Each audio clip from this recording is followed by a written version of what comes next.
got barbecue back there, and you didn't invite me. Hurt my feelings. Welcome back to another episode of Trending Fantasy. I'm your host, John Bauer. Find me on X at the Bauer Club. As you can see, this week, I'm flying solo. So I'm going to get right into it, not waste any time.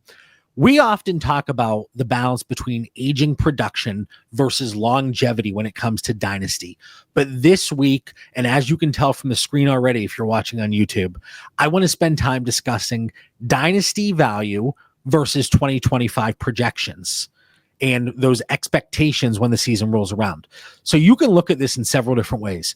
Set your baseline for current Dynasty value. You can use KTC, Fantasy Calc, or whatever source you want to use. Today, and as you can tell again from the screen, I'm going to be looking at this from an ADP perspective. So Dynasty ADP, I pulled this from dynastydatalab.com, a really great resource. You can put a lot of different filters and settings on there. Go play around with it if you have another chance. And I'm going to be taking that ADP and I'm going to be comparing it to 2025 projections from ESPN's Mike Clay. You can compare the Dynasty value to Best Ball ADP. If you want to wait until the season comes along and we have redraft ADP, if you have your own personal projections, or maybe you have projections from somebody else that you trust, you can always use those against the Dynasty ADP, or again, whatever data source you want to take a look at, and that can be your baseline. There are a few things I want to bring up, a few things I want to mention when making these comparisons. Old veterans, they may produce, but they're not going to gain value. And they're typically assets that are going to die on your roster and are extremely difficult to either pivot to or from. So we're going to leave them out of this discussion. That's a Matthew Stafford, Tyreek Hill, Travis Kelce. We are also going to be removing incoming rookies. The reason for this, I think they typically get the benefit of the doubt regardless of how their rookie season goes. And again, just like those aging veterans, they're extremely difficult to pivot to and from. So when we're talking about these opportunities to pivot using the Dynasty ADP versus the expectations based on Mike Clay's projections, we're going to remove them. Players that might produce but have uncertainty with their future, a la Justin Fields. There are certain players that they very well might produce for fantasy purposes in 2025, but we don't really have a good feel of how that Dynasty value is going to be beyond 2025.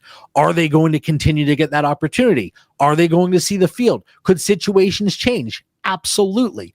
But again, we're going to leave those guys out of this conversation. So as I'm running through this and I pull the list up on the screen, I know some of these players are going to come to mind, but these are the reasons why I pulled them off of this.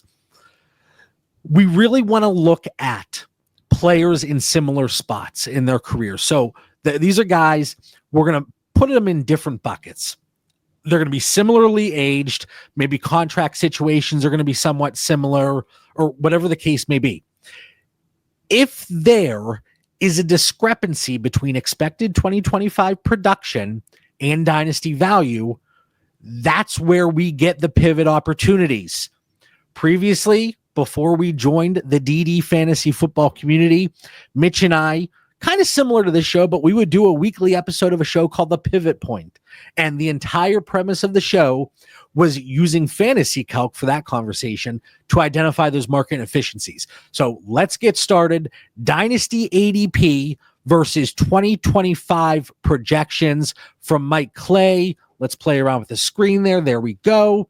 You can see it nice and big. As you can see, the player name, age, Mike Clay's projection, and their ranking across the position, Dynasty ADP, looking at it positionally, and then the difference between the two. If we filter by age, let's get some of these older quarterbacks. Let's get the 26 and above, okay? So we're looking strictly at it from these top, what is it, six guys? Six guys. Sorry, my tab is missing here. But we can look at it. Dak Prescott projected to finish 12th on the season. Dynasty ADP, 21 overall, 21 at quarterback. But this makes sense because he's 31 years old. But we see that discrepancy. So there's several things you got to look at here, first of all. I'm not saying these projections from Mike Clay are in fact correct, but for the sake of this conversation, we're going to pretend that they are. And this is where the pivot opportunities come into play. Now, you might be looking at this and it might spark another idea for you. And as we always say on Dynasty Theory, as we say on Trending Fantasy, that's what the purpose of these shows is. It is to spark something in your brain to look at it and go, hey, that's a move that I could make. So we look at the Dak Prescott, Baker Mayfield, Justin Herbert, Kyler Murray, Tua, and Jordan Love, 26 to 31. So a little bit on the older range. It's funny to think of 26 as old, but you know what I'm saying. So you look at their projections. Dak Prescott, 12, Baker Mayfield, 7, Herbert, 11, Kyler, 9, Tua, 19, Jordan Love, 23. Then you look at their Dynasty ADP positionally. Tua, quarterback 24, Jordan Love, quarterback 12. But hey, Tua is going to outproduce Jordan Love here in 2025. The big concern, obviously, the elephant in the room with a player like Tua is the concussions. It's the longevity. Are we going to see him be able to stay on the field and produce? But for this example, there is a pivot opportunity from Jordan Love to Tua plus. In any of these situations, when we're talking about a pivot, you are looking to get a plus. And depending on the gap between those players, that plus can either be significant or it can be just something to get a little bit extra value. Now, with a Tua, Jordan Love pivot, you're able to get significant value. Now, you look at players like Kyler Murray versus Jordan Love. Again, 27 years old versus 26. Jordan Love, quarterback 12 for Dynasty. Kyler Murray, quarterback 13. So right now you look at these guys and you're like, okay, maybe there isn't much of a plus to get from a value perspective, but then you look at the projections from Mike Clay. Kyler Murray, quarterback 9. Jordan Love, quarterback 23. Maybe I want to explore just doing a straight swap if that's possible. And if that's the case, yes, you're not getting additional value, even though I said when we're pivoting, you should be able to get something. Maybe it's just a third added, but you're getting that production in 25. And we all know, even though Dynasty is such a long-term game, we can look at this and say, if Kyler Murray, in fact, ends the season quarterback 9 and Jordan Love is quarterback 23, we are going to see a shift in their ADP as we go into the next offseason heading into 2026. So Dak Prescott, Baker Mayfield, Kyler Murray, Tua, they're highlighted in blue. Herbert and Jordan Love highlighted in red. And let me just say, I am very pro Justin Herbert. But if his Dynasty ADP is quarterback 8 and he is projected to finish quarterback 11, again, pivot off of Herbert for Kyler plus, because you're going to get a little bit more production. And you look at the startup value across the position, you don't have to spend as much. So there is going to be that plus there. Justin Herbert for Baker Mayfield plus. Justin Herbert for Dak Prescott, probably plus. So those are the positional pivots that you can look at here. And yes, injury could come into play. All these different scenarios could come into play. All these different things could have a role here and make an impact. But if you look at these players and they have these season-long finishes, and yes, depending on how they produce early in the season versus late in the season, will ultimately impact their Dynasty ADP next offseason. But we always know, it's what have you done for me lately? So a guy that finishes off really strong is probably going to have a little bit more of an elevated ADP next offseason compared to a player that finished strong started strong, and then finished a little bit weaker. Now you go into this younger range of quarterback. Bo Nix, Brock Purdy, Trevor Lawrence, Caleb Williams, CJ Stroud, Drake May, JJ McCarthy.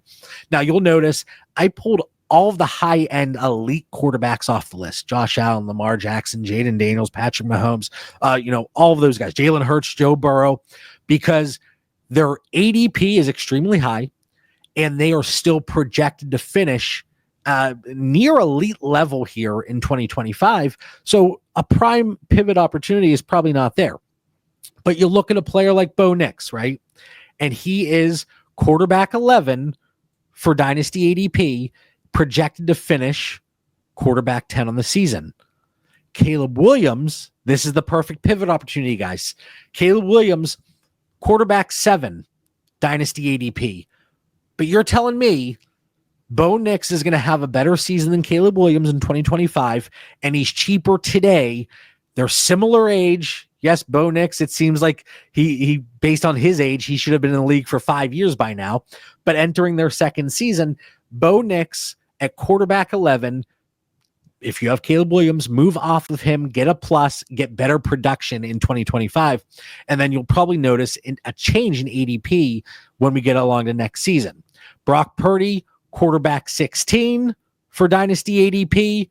CJ Stroud, quarterback 10. So you can move CJ Stroud, well, assuming everybody isn't panicking because of the press conference that recently came out talking about his arm, his shoulder.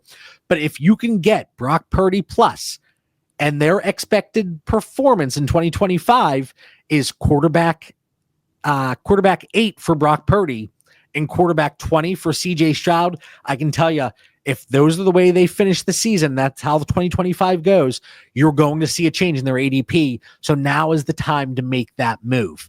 Drake May, JJ McCarthy. Drake May, quarterback 9 from Dynasty ADP right now. JJ McCarthy, quarterback 18. Drake May, he's going to finish quarterback 17 per Mike Clay's projections. JJ McCarthy, quarterback 13. Make that move today. Get the additional value, and you're not missing out on any immediate production. So I think those are some things that you can explore, and there is an opportunity there. Is it going to work in every single league? No, but it's just something to look at. Now we look at the running backs. Let's look at some of these older guys. So we're looking at, let's say, 27 and above. So we got James Conner, Alvin Kamara, Joe Mixon, David Montgomery, Tony Pollard, Josh Jacobs, Ramondre Stevenson. And again, to reiterate, just because a player is in red, it doesn't mean I'm not rostering them. It doesn't mean I'm avoiding them. It's just the guys in blue, it makes sense to explore a pivot opportunity and see if there's something there. So you look at James Conner, Dynasty ADP, running back 30. Then we go to Alvin Kamara, running back 23 for Dynasty ADP. But James Conner, running back 17 from Mike Clay's projections. Alvin Kamara, running back 18. So I can tell you right now that ADP might not change because James Conner is going to be 31 then, Alvin Kamara 30. But you can get a small plus right now, not lose out on any production in 2025. That's a win. You can move off of David Montgomery, who's going running back 24. And if he finishes running back 20 in 2025, you can move him for Tony Pollard plus. And I know a lot of people were saying, well, I want that Detroit offense as opposed to that Tennessee offense. And I get it. I absolutely get it. But there is that opportunity there. And then you could even look at, get a little grosser, David Montgomery for Ramondre Stevenson plus. And I know you're thinking, hey, they just drafted Travion Henderson. I don't want to invest in Ramondre Stevenson, especially at the age of 27. How's it going to look with Mike Vrabel there? What is that scheme going to look like? Is Ramondre Stevenson going to fit there? But again, if David Montgomery is running back 20, Ramondre Stevenson running back 31, not a true difference-making delta between the two, and you can get a plus, might be something to explore. So again, as I'm running through these fairly quickly, don't get too hung up on the names. Don't even get hung up on the Mike Clay projections or the Dynasty ADP positional values I'm looking at. Whatever you look at, whatever you use as a baseline, the main takeaway here above anything else is when we look at their current value, and there is that expectation for 2025, it's going to have a role and it's going to play an impact it's going to make an impact on their dynasty value and ADP this time next year. So it's just something to think about. Now we get into the younger guys. So age 26 down to Bucky Irving here at 22. Isaiah Pacheco, running back 25 for a dynasty ADP. And then running back 28 for Mike Clay projections. But I can get Javonte Williams at running back 42 prices, and he's going to finish pretty much neck and neck with Isaiah Pacheco. Get that plus. DeAndre Swift, running back 28, Dynasty ADP. He's going to be running back 22 on the 2025 season. And then you scroll through here, you look a little bit, might be a possibility to get a plus on top of Swift if moving Chase Brown. Chase Brown, Dynasty running back 16, and then 19 on Mike Clay's projections for 2025. So you're losing out on 3 spots of production there, but able to get a plus, moving off of one of the most volatile position in all of fantasy. Yes, please. So talking about Isaiah Pacheco, Brian Robinson in that same bucket if you're looking to pivot off of, and then get like a Javonte Williams plus, who is a little bit cheaper and expected to finish above Brian Robinson Jr. Let's get into Breece Hall or Bucky Irving. Breece Hall, running back 8 for Dynasty ADP. Bucky Irving, running back 17. Or running back 7, pardon me. And then you look at their Mike Clay projections, Bucky Irving 10, Breece Hall 15. There is a player in James Cook that is going running back 13. And yes, contract situation, something to think about. But he is going to either outproduce or be neck and neck with those two guys. Get a plus with James Cook for Breece Hall or Bucky Irving. Travis Etienne, running back 29 ADP, 39 for Mike Clay's projections. And then you look at any opportunities there. Javonte Williams is that pivot down and get a plus. So going through these, and Kenneth Walker, you can get a decent plus with Kenneth Walker if moving Breece Hall. And there's probably a pretty good chance Kenneth Walker outproduces Breece Hall here in 2025. So again, just some quick pivot opportunities. That running back list, a little bit more extensive, probably more opportunities there. Now, one thing, we're running through these, we're looking at these guys, similar age, similar points in their career, looking at their Dynasty ADP versus their Mike Clay projections. It is very difficult, some leagues more than others, to pivot within a position. So you might go through these guys and you might try it. It might not work. But that doesn't mean you can't try something cross-positionally. You might have to go back through this video and look at what that looks like. But if you can do something cross-positionally where Dynasty ADP, Mike Clay's projection, their age, there's that discrepancy there, take advantage. Looking at the wide receivers now, we got Mike Evans, Calvin Ridley. They're the old Bucks here. Not a huge difference between wide receiver 19 and wide receiver 26 when it's all said and done. But there is a gap in their Dynasty ADP. Mike Evans, wide receiver 34, Calvin Ridley, wide receiver 52. And let me tell you, I have a lot of these guys, especially on rosters that are contending. So I hope they both just absolutely go off in 2025. But if 19 and 26 is the case here for the projections, when you look at the wide receiver position, pivot off of Evans, get Ridley plus. And again, don't get too hung up on the names, just the differences in the opportunities that are out there. So you move on, get a little bit younger. Let's look at the guys that are 27 and 26. DK Metcalf, he is wide receiver 28. Jerry Jeudy, wide receiver 35. You can probably pivot off Metcalf, get Jeudy plus. You're losing out on probably minimal production. I know both have a really iffy quarterback situation right now, but we'll see how that plays out. And then you look at Jawan Jennings and Devontae Smith. And I just took Devontae Smith in a startup. I have a lot of Devontae Smith.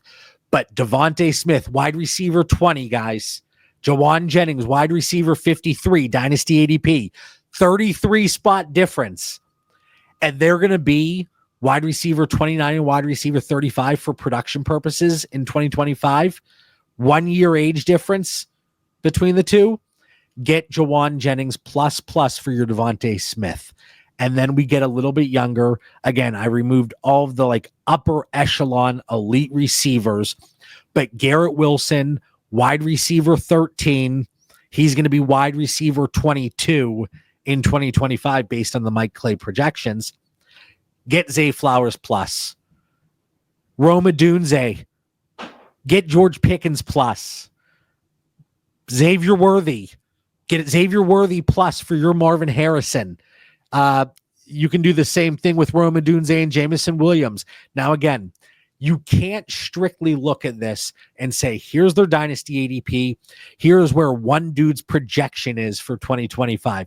There are so many variables, but I do think this is an important piece of the puzzle because that short-term production, just such an impact. And I've said it so many times throughout this video. And now we get over to tight end. And the tight end position, you might say, I don't even care about it. And that's fine. But when you look at it, let's look at the older guys, age 30 and age 29. This is going to be an easy one. Move off of Mark Andrews, get Jonnu Smith plus, Hunter Henry plus, Dallas Goedert plus, Evan Ingram plus. You're missing out on very little production, and you're able to pick up value. Some of them more than others, but at least it's there. And then David Njoku, Jake Ferguson, Pat Freiermuth, Cade Otton. You can get a nice plus with a lot of those guys if you move off of Dalton Kincaid. You can look at the screen right here. Dalton Kincaid, Dynasty ADP, tight end 8, tight end 15 for the season on projections. Pat Freiermuth could outproduce him. Jake Ferguson could outproduce him. David Njoku will outproduce him. That's not just based on these projections. David Njoku, it doesn't matter who his quarterback is. He is going to outproduce Dalton Kincaid as long as he is healthy. Cade Otton, that discrepancy, not too crazy. And then you look at this. Chig Okonkwo, tight end 30. He's free. He's free, guys. Tucker Kraft is not free. He is tight end 10. He's a little bit more expensive, but you can get similar production. You can get more production from Chig over Kyle Pitts, and they're tight end 11 and tight end 30 respectively.